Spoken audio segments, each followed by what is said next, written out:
പ്രിയ കലാസ്നേഹികളെ, Devagiri saint Joseph ദേവാലയം ഇടവക പെരുന്നാളിനോടനുബന്ധിച്ച് ദേവഗിരി കലാസമിതി വേദിയിലെത്തിക്കുന്ന ഹാസ്യദൃശ്യാവിഷ്കാരം പെരുന്നാൾ പൂരം ആസ്വദിക്കാനെത്തിയ ഏവർക്കും ഈ കലാവിരുന്നിലേക്ക് ഹൃദയം നിറഞ്ഞ സ്വാഗതം.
അപ്പൊ പള്ളിപ്പെരുന്നാൾ നമുക്ക് ഗംഭീരമാക്കണം. അല്ല, അതെന്റെ ഉത്തരവാദിത്തം കൂടിയാണല്ലോ. കാരണം ഇവിടത്തെ 4 ട്രസ്റ്റുകളിൽ ഒരാളാണല്ലോ ഞാൻ. അല്ല പറയതേ, എന്നിട്ടൊരു പണിക്കും നിന്നെ കിട്ടാറില്ലല്ലോ. കിട്ടൂല, അതിന് നിങ്ങളൊക്കെ ഇല്ലേ. ബാക്കിയുള്ള ഏത് കാര്യത്തിനും ഞാൻ മുമ്പിലുണ്ടാവും. പ്രത്യേകിച്ച് നമ്മുടെ പള്ളിപ്പെരുന്നാളിന്റെ കാര്യത്തില് ഞാനത് മുന്നിൽ നിന്ന് നടത്തും. നിങ്ങളൊക്കെ എന്റെ കൂടെ ഒന്ന് നിന്നേച്ചാ മതി. മുന്നിൽ നിന്ന് നടത്താനും നിർദ്ദേശങ്ങളും തരാനും ഒക്കെ ഇവിടെ വികാരി അച്ഛനുണ്ടല്ലോ. നിങ്ങളിങ്ങനെ വികാരഭരിതമായി സംസാരിക്കരുത്. ലോക്, വികാരി അച്ഛൻ ഇവിടുത്തെ എല്ലാ കാര്യങ്ങളുടെയും ഓൾ ഇൻ ഓൾ. ഞാനതിന് തൊട്ടു താഴെയുള്ള ഓൾ ഇൻ ഓൾ. അപ്പൊ ഞങ്ങളോ? എന്റെ കൂടെ എല്ലാ കാര്യത്തിനും ഓടി നടക്കുന്ന നിങ്ങൾ ഓൾ ഇൻ ഓൾ. വരീതേ, നിന്റെ ഈ നാക്ക് നീ പൊന്നു പോലെ സൂക്ഷിച്ചോ. അതും കൂടെ ഇല്ലെങ്കിലേ നിന്റെ കാര്യം പോക്കാ. അതൊക്കെ നമുക്ക് പിന്നെ സംസാരിക്കാം. നമ്മുടെ പള്ളിപ്പെരുന്നാൾ പരിപാടികളുടെ ഫൈനൽ റിഹേഴ്സൽ എന്തായി നോക്കാം. എല്ലാം ഞാൻ തന്നെ വേണ്ടേ? ഓൾ ഇൻ ഓൾ ആയിപ്പോയില്ലേ? Lights on. അതാരാ? അയ്യോ, അച്ഛനോ?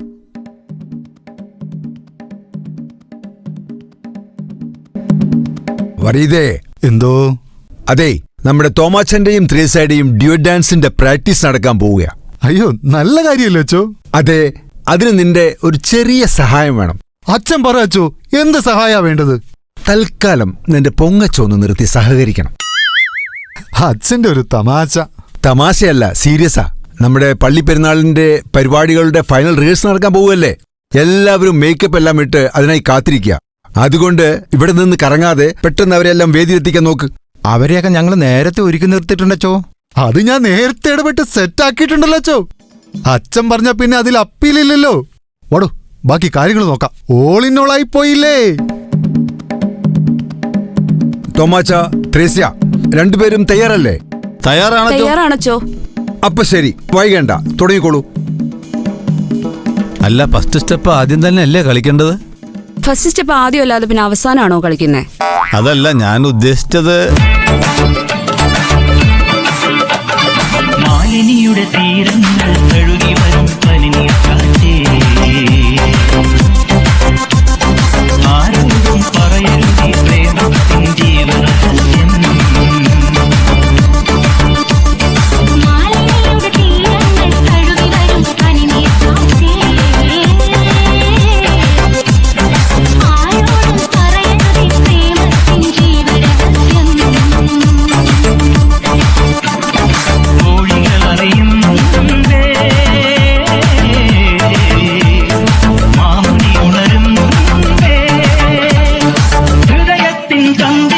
ശാകുന്തളമുണരുമ്പോൾ ആരോടും പറയരുതീ പ്രേമത്തിൻ ജീവരഹസ്യം. മാലിനിയുടെ തീരങ്ങൾ തഴുകി വരും പനിനീർക്കാറ്റേ.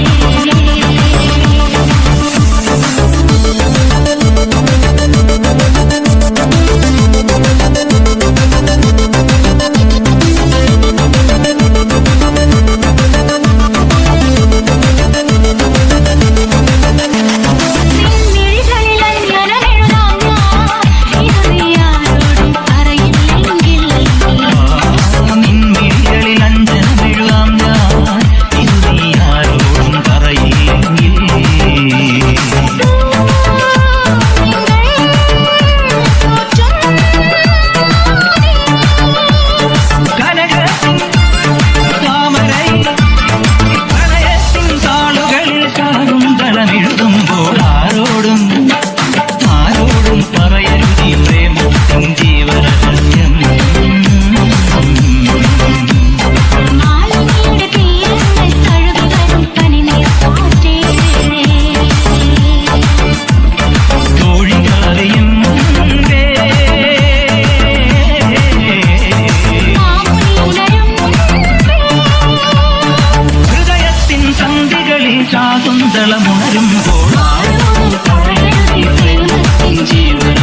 എന്തു പറ്റി അച്ചോ?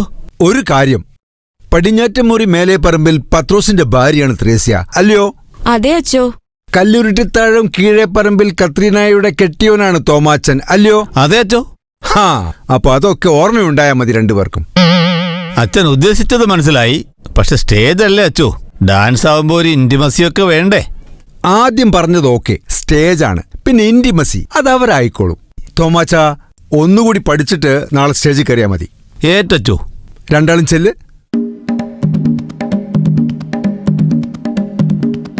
അച്ചോ, അടുത്ത കഥാപ്രസംഗല്ലേ? കഥാപ്രസംഗത്തിന് മോൻസി റെഡിയാക്കി നിർത്തിയിട്ടുണ്ട്. ശരി, അപ്പൊ നമുക്ക് മോൻസിയെ വിളിക്കാം. അച്ഛൻ പറയും പോലെ. അപ്പോ മോൻസി ഓൺ ദ സ്റ്റേജ്. കാതികനല്ല, കലാകാരനല്ല ഞാൻ, കേവലം കൊച്ചു വിദ്യാർത്ഥി മാത്രം. നിർത്ത്. അല്ലച്ചോ, അയാൾ തന്നെ പറയുന്നു കാതികനല്ല, കലാകാരനല്ല എന്ന്. ഇത് രണ്ടും അല്ലാത്ത ഒരുത്തനെ എന്തിനാണ് അച്ചോ കഥാപ്രസംഗം പറയാൻ നിർബന്ധിക്കുന്നത്?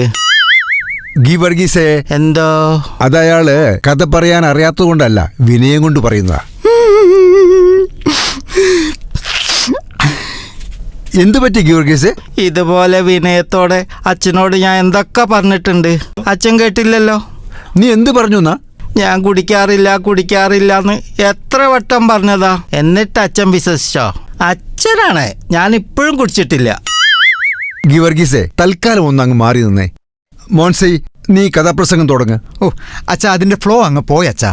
ഉള്ള ഫ്ലോ ഒക്കെ മതി മോൻസി, ചെയ്യാൻ നോക്ക്. എന്നാൽ അച്ഛൻ പറഞ്ഞല്ലേ, ചെയ്തേക്കാം. സഹൃദയരെ, ദേവഗിരിയുടെ മണിമുറ്റത്ത് വിശ്വാസികളുടെ വിശുദ്ധ ഗേഹമായി തല ഉയർത്തി നിൽക്കുന്ന ദേവരിപ്പള്ളിയുടെ പെരുന്നാളിന്റെ അലയൊലികൾ ഉയർന്നു കഴിഞ്ഞു. എല്ലാ മനസ്സിലും ആഘോഷപുത്രികൾ വിരിഞ്ഞു നിൽക്കുന്നു. വിണ്ണിൽ നിന്നും മണ്ണിലേക്ക് അനുഗ്രഹ വർഷങ്ങൾ നിറഞ്ഞു പെയ്യുന്നു. ഈ ആനന്ദവേളയിൽ, ഈ ആഘോഷവേളയിൽ എന്നെ ശ്രവിക്കാൻ ഇവിടെ എത്തിച്ചേർന്ന സകല സഹൃദയ സകുടുംബ സഭാ വിശ്വാസികൾക്കും നല്ലവരായ നാട്ടുകാർക്കും നാട്ടുകാരല്ലാത്തവർക്കും ഈ എളിയ കലാകാരന്റെ കുപ്പുകൈ. അതാ അവിടേക്ക് നോക്കൂ. ആരാണവിടെ? ഇതാ ഇങ്ങോട്ട് നോക്കൂ. അച്ചോ, ഞാൻ അവിടെ ഒന്നും കണ്ടില്ല. അച്ഛനെന്തേം കണ്ടോ? ഇത് ശരിയല്ല അച്ചോ. അച്ഛാ, ഇങ്ങനെയാണ് ഞാൻ ഇട്ട് വെച്ച് പോട്ടോ. കുറെ നേരം അയാൾ തുടങ്ങിയിട്ട്. ഗീവർഗീസേ, നീ ഒന്നും മിണ്ടാതിരിക്കോ? അങ്ങോട്ട് മാറി നിന്നേ. മോൻസി, ചെയ്യാൻ നോക്ക്. അതാ അങ്ങോട്ട് നോക്കൂ. ആരാണത്? പൂനില ഉദിച്ചതുപോലെ ഒരു സുന്ദരി. ഐശ്വര്യം തുളുമ്പുന്ന ആ മുഖം കണ്ടാൽ തോന്നും സാക്ഷാൽ ഐശ്വര്യയാണെന്ന്. ഒരു ചായ ഇടാൻ പറഞ്ഞാൽ ആ ഐശ്വര്യം പമ്പ കിടക്കും. അവളുടെ നിൽപ്പിനെ കുറിച്ച് പറയുകയാണെങ്കിൽ അതൊരൊന്നൊന്നര നിൽപ്പാണ്. ഇനി ഒന്ന് അനങ്ങണമെങ്കിൽ ആരെങ്കിലും ഒന്ന് തള്ളിക്കൊടുക്കണം. എന്തൊക്കെയായാലും അവളൊരു മദാലസയാണ്. മസാല ദോശയോ? ഇയാൾ എന്തൊക്കെയാ പറയുന്നേ? ഇയാൾ കൊണ്ട് തോറ്റ്. ഗീവർഗീസേ, അങ്ങോട്ട് മാറി നിന്നേ. മോൻസി, ഇത് ഓക്കെയാണ്. കഥാപ്രസംഗത്തിന്റെ ശൈലി കറക്റ്റാ. അത് വിചാരിച്ച് പ്രാക്ടീസ് മുടക്കണ്ട.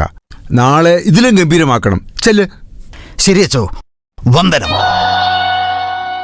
ഗീവർഗീസേ, ഇനി ഇവിടെ നിന്ന് ശല്യമുണ്ടാക്കരുത്. ഇവിടെ ഇനി പ്രച്ഛന്നവേഷത്തിന്റെ പ്രാക്ടീസാണ് നടക്കാൻ പോകുന്നത്. അതുകൊണ്ട് അവിടെ ചെന്ന് താനിതൊക്കെ കണ്ടൊന്ന് ആസ്വദിക്ക്. ഓ, നമ്മുടെ കമ്മിറ്റി അംഗങ്ങളും KCY അംഗങ്ങളും ഒക്കെ അവിടെ ഇരുന്ന് കാണുന്നുണ്ട്. നാളെ പള്ളിപ്പെരുന്നാളിന് തിരക്കായിട്ട് അവർക്കിതൊന്നും കാണാൻ പറ്റിയെന്ന് വരത്തില്ല. അതുകൊണ്ട് ഗീവർഗീസ് ചെല്ല്.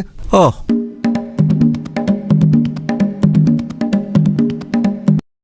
അച്ചോ, പ്രച്ഛന്നവേഷത്തിന്റെ ആള് തയ്യാറായി നിൽക്കണം കേട്ടോ. എവിടെ? അതാ അവിടെ. അച്ഛൻ കണ്ടില്ലേ? ഓ, ഞാൻ അയാളെ ഇങ്ങോട്ട് വരുമ്പോൾ കണ്ടിരുന്നു. ഞാൻ കരുതി ഏതോ ഭിക്ഷക്കാരനാണ്. ഞാൻ ആ ബെന്നിയോട് പറയുകയും ചെയ്തു അയാൾക്ക് ഭക്ഷണം കൊടുക്കാൻ. ഏതായാലും അയാളോട് പെട്ടെന്ന് വന്ന് അവതരിപ്പിക്കാൻ പറ. ഓക്കെ, ഹോളിനോളായി പോയില്ലേ? ചില്ലുമേടയിലിരുന്നെന്നെ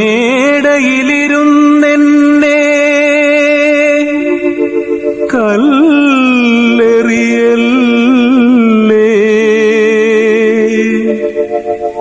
എന്നെ കല്ലെറിയല്ലേ.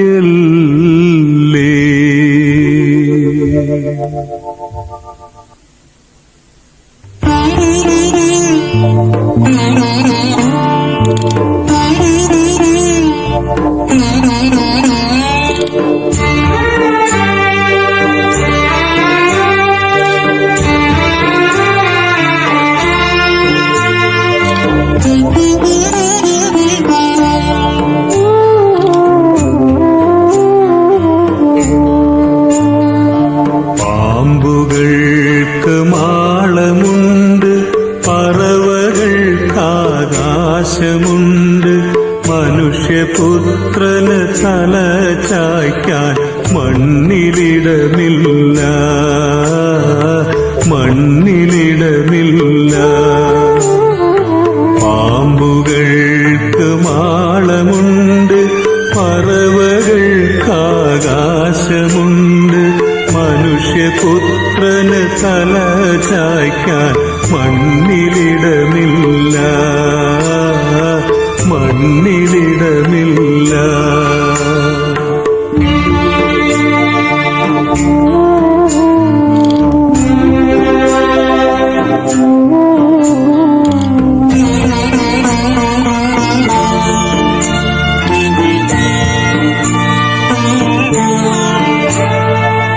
എവിടെ നിന്ന് വന്നു ഞാൻ, എവിടേക്കു പോണു ഞാൻ, എവിടെ നിന്ന് വന്നു ഞാൻ, എവിടേക്കു പോണു ഞാൻ.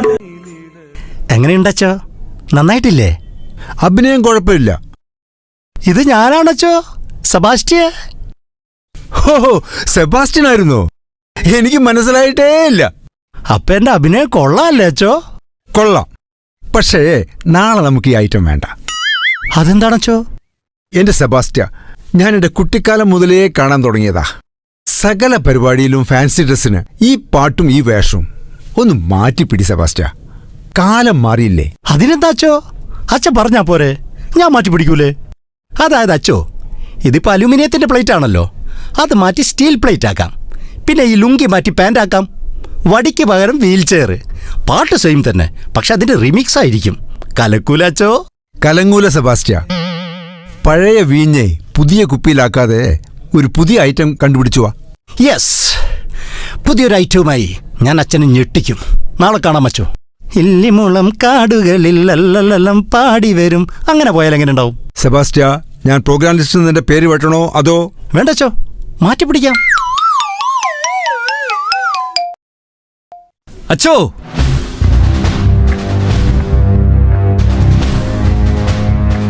അല്ല, ഇതാര് പത്രോസോ? വെറും പത്രോസ് അല്ലച്ചോ, മേജർ പത്രോസ്. എന്തായാലും പെരുന്നാൾ കൂടാൻ ലഡാക്കിൽ നിങ്ങൾ എത്തിയല്ലോ, സന്തോഷം. അല്ല, കാലിനെന്തു പറ്റി? അപ്പൊ അച്ഛൻ അറിഞ്ഞില്ലേ? ലോകം മുഴുവൻ അറിഞ്ഞല്ലോ.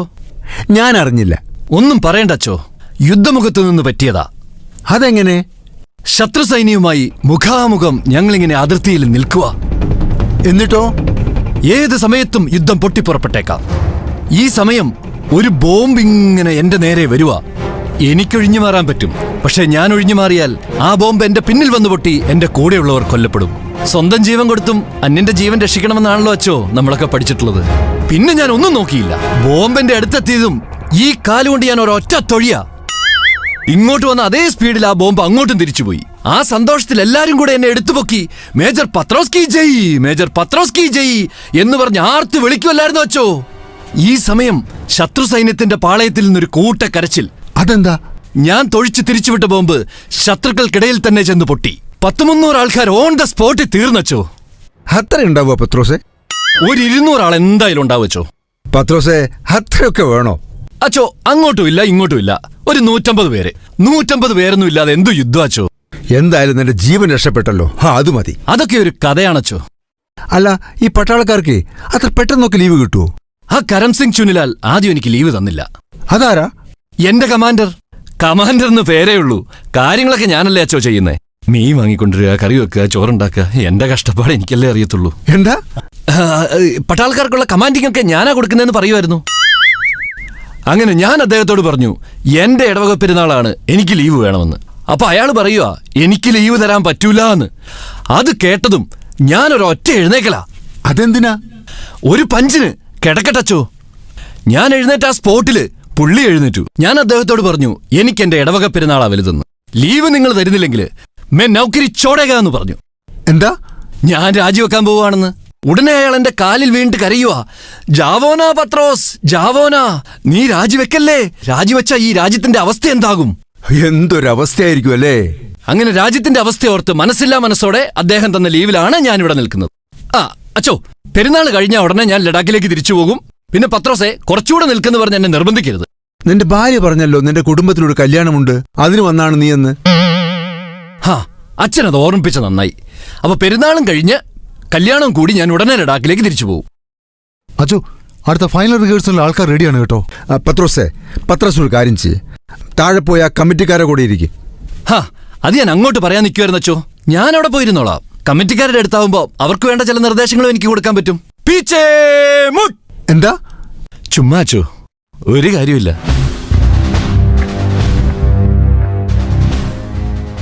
അച്ചോ, നാടകമല്ലേ അടുത്തത്?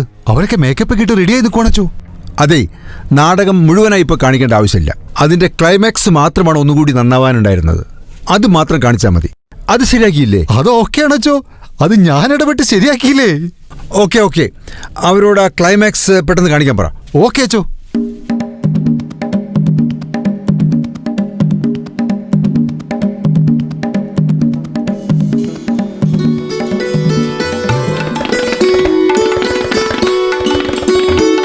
ചേട്ടാ, നേരത്തെ വന്നേക്കണേ.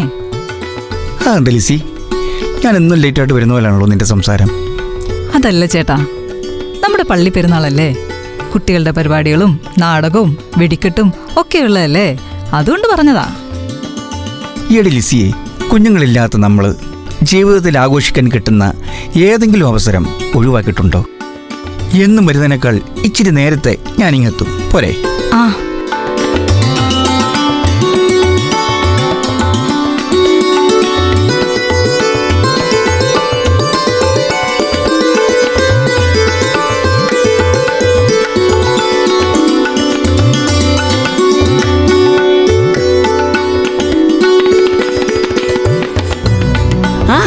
മോളെ, നീ ഇവിടെ ഉണ്ടായിരുന്നോ? പെരുന്നാളിന് ഒന്നിച്ചു പോകാൻ ഞാൻ കുറേ നേരം നോക്കിയിരുന്നു. കാണാത്തതുകൊണ്ട് അന്വേഷിച്ചു വന്നതാ. എന്തു പറ്റി മോളെ? നീ എന്താ വല്ലാതിരിക്കുന്നത്? ഇപ്പൊ തന്നെ നേരം വൈകിയല്ലോ. കഴിഞ്ഞ പെരുന്നാളിന് നമ്മൾ നേരത്തെ പോയതല്ലേ. അത് ശാരദജി, ബോബിയേട്ടൻ ഇതുവരെ എത്തിയിട്ടില്ല. നേരത്തെ എത്തുമെന്ന് പറഞ്ഞു പോയതാ. മോൾ ആ ഫോണിലൊന്ന് വിളിച്ചു നോക്കിയേ. ഒരുപാട് തവണ വിളിച്ചു. ആദ്യം വിളിച്ചപ്പോ റിങ് ചെയ്തു, പിന്നെ സ്വിച്ച് ഓഫാ പറയുന്നേ. ശാരദജി, എനിക്കെന്തോ പേടിയാവുന്നു. മോള് പേടിക്കൊന്നും വേണ്ട. അവനെന്തോ തിരക്കിൽ പെട്ടുപോയതായിരിക്കും. ഇപ്പൊ വരും.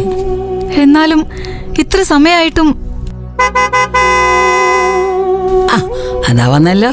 ഞാൻ പറഞ്ഞില്ലേ, വെറുതെ എന്നെയും പേടിപ്പിച്ചു കളഞ്ഞു.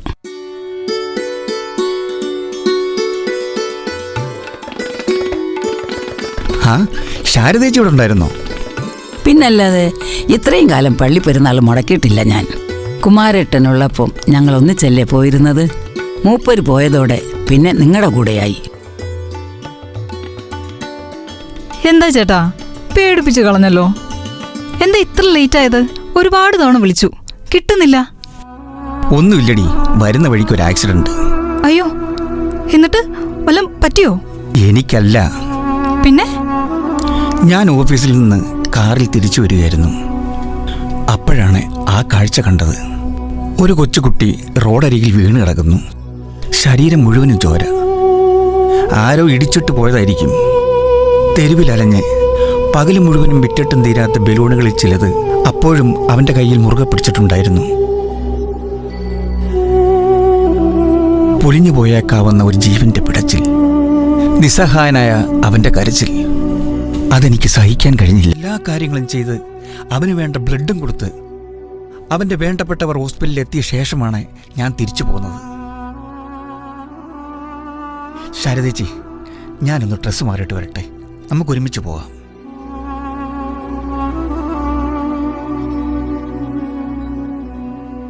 മോളെ ലിസി, നിന്റെ പുണ്യ അവനെ കിട്ടിയത്. സ്നേഹിക്കാനും മറ്റുള്ളവരെ സഹായിക്കാനുമുള്ള മനസ്സ് അവനെപ്പോലെ എല്ലാവർക്കും ഉണ്ടാകില്ല. ശരിയാ ചേച്ചി. നാളിൽ പുറപ്പെടുമ്പോൾ എൻ്റെ മനസ്സ് നിറയെ എന്തെന്നില്ലാത്ത ഒരു സന്തോഷമുണ്ട്. ഒരു കുഞ്ഞു ജീവന്റെ പുഞ്ചിരി തിരിച്ചു കൊടുക്കുവാൻ സാധിച്ചതിൻ്റെ. സഹജീവികളോട് കരുണയും സ്നേഹവും കാണിക്കാനും മറ്റുള്ളവരുടെ ദുഃഖത്തിൽ പങ്കുചേരാനൊക്കെയല്ലേ നമ്മുടെ വിശ്വാസം നമ്മെ പഠിപ്പിക്കുന്നത്. ഒരുവൻ ജെറുസലേമിൽ നിന്ന് ജെറീക്കോയിലേക്ക് പോവുകയായിരുന്നു. അവൻ കവർച്ചക്കാരുടെ കയ്യിൽപ്പെട്ടു. അവർ അവൻ്റെ വസ്ത്രങ്ങൾ ഉരിഞ്ഞെടുത്ത് അവനെ പ്രഹരിച്ച് അർത്ഥപ്രാണനാക്കിയിട്ട് പോയിക്കളഞ്ഞു. ഒരു പുരോഹിതൻ ആ വഴിയേ വന്നു. അവനെ കണ്ട് മറുവശത്തുകൂടെ കടന്നുപോയി. അതുപോലെ ഒരു ലേവായനും അവിടെ വന്നപ്പോൾ അവനെ കണ്ടെങ്കിലും കടന്നുപോയി. എന്നാൽ ഒരു സമരിയാക്കാരൻ യാത്രാമധ്യേ അവൻ കിടന്ന സ്ഥലത്തു വന്നു. അവനെ കണ്ടു മനസ്സലിഞ്ഞ് അടുത്തു ചെന്ന് എണ്ണയും വീഞ്ഞുമൊഴിച്ച് അവൻ്റെ മുറിവുകൾ വെച്ചുകെട്ടി തൻ്റെ കഴുതയുടെ പുറത്ത് കയറ്റി ഒരു സത്രത്തിൽ കൊണ്ടുചെന്ന് പരിചരിച്ചു. അടുത്ത ദിവസം അവൻ സത്രം സൂക്ഷിപ്പുകാരൻ്റെ കയ്യിൽ 2 ദനാറ കൊടുത്തിട്ട് പറഞ്ഞു, ഇവൻ്റെ കാര്യം നോക്കിക്കൊള്ളണം. കൂടുതലായി എന്തെങ്കിലും ചെലവാകുന്നെങ്കിൽ ഞാൻ തിരിച്ചു വരുമ്പോൾ തന്നുകൊള്ളാം. കവർച്ചക്കാരുടെ കയ്യിൽപ്പെട്ട ആ മനുഷ്യന് ഈ മൂവരിൽ ആരാണ് അയൽക്കാരനായി വർത്തിച്ചത്? അവനോട് കരുണ കാണിച്ചവൻ എന്നാ നിയമജ്ഞൻ പറഞ്ഞു. യേശു പറഞ്ഞു, നീയും പോയി അതുപോലെ ചെയ്യുക.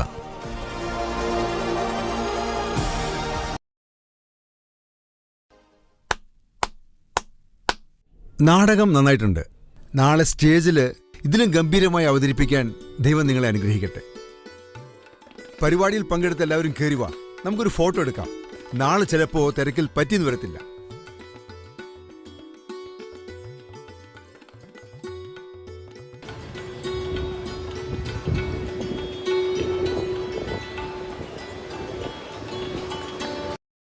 അച്ചോ, ഞാനും വന്നോട്ടെ? കയറി വാ.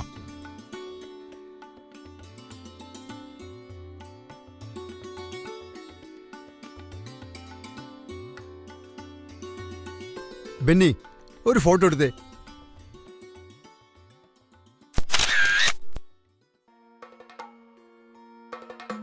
പെരുന്നാൾ പൂരം ഇവിടെ സമാപിക്കുന്നു. പങ്കെടുത്തവരും കഥാപാത്രങ്ങളും: father colonel Dominic Mohandasan, Bobby Sunny Pulickal, Lizzy Namitha Nirmal Thomas, Sharada Lovely Udalammoottil, major Deepak Velamkunnel, Vareed doctor Suneesh Thengumthattayil, കാഥികൻ Mathew John, Geevarghese Sunny Chambamala Puthenpurackal, Sebastian George Mathew Puthiyaparambil, Thomachan K C Sebastian, Thresia Chinchu Arackal, trustee 1 Nirmal Thomas Vareekkal, trustee 2 Joy Joseph Vettukallel. Sound recording, editing and mixing Sujith Thomas. Announcement Shiji Philip Pothanamala. Coordinator Sunny Pulickal. രചന C T Kabir. ആശയം സംവിധാനം Mathew John.